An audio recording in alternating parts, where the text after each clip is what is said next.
Keluarga saling berpelukan dan menguatkan, isak tangis iringi jenazah Syabda Perkasa Belawa dan ibunya tiba di rumah duka. Jenazah atlet bulu tangkis Indonesia, Syabda Perkasa Belawa, 21, dan Ibunda Anik Sulistiowati, 48 telah tiba di rumah duka Desa Sumberjo, Kecamatan Mondokan, Kabupaten Sragen, Jawa Tengah. Kedatangan kedua jenazah itu Senin tanggal 20 Maret tahun 2023, sekitar pukul 17 waktu Indonesia Barat langsung disambut tangis keluarga besarnya dan pelayat yang hadir.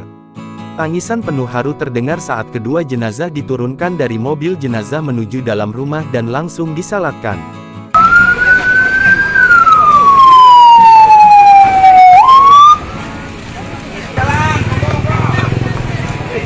Ayo pulang mas, jalan mas.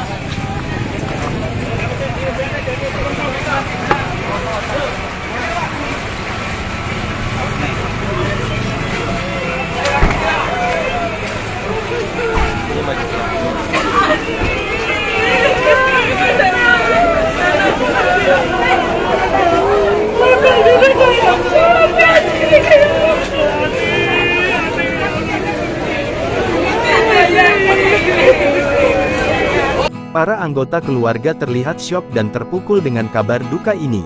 Para keluarga saling berpelukan dan menangis bersama kemudian saling menguatkan satu sama lain. Jenazah ibu dan anak ini dimakamkan bersebelahan dengan neneknya Syabda yang meninggal dunia pada Minggu, tanggal 20 Maret tahun 2023. Jenazah di yang lahat, dijadikan satu dan lahat.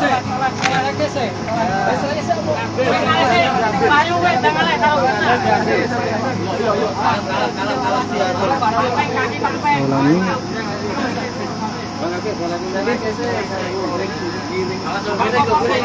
Di sini di TPU Duku Karaban, Sumberjo, Kecamatan. Syabda Perkasa Belawa dimakamkan di tempat pemakaman umum TPU Duku Karaban, Sumberjo, Kecamatan Mondokan, Kabupaten Sragen. Meski sempat turun hujan deras, pemakaman Syabda Perkasa Belawa berjalan lancar.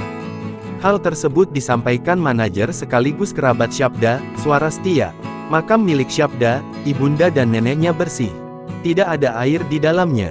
Dia juga mengatakan, pemakaman ini selesai pukul 18.30 waktu Indonesia Barat. Setelah itu, warga dan keluarga melakukan doa bersama di makam tersebut. Ketika ditanya soal kronologi kejadian kecelakaan itu, Swara mengaku tidak bisa menceritakan kejadian tersebut. Apalagi keluarga masih dalam suasana duka. Pemakaman Syabda dihadiri oleh para juniornya di PB Jarum. Jangan lupa subscribe, share, komen, dan like ya!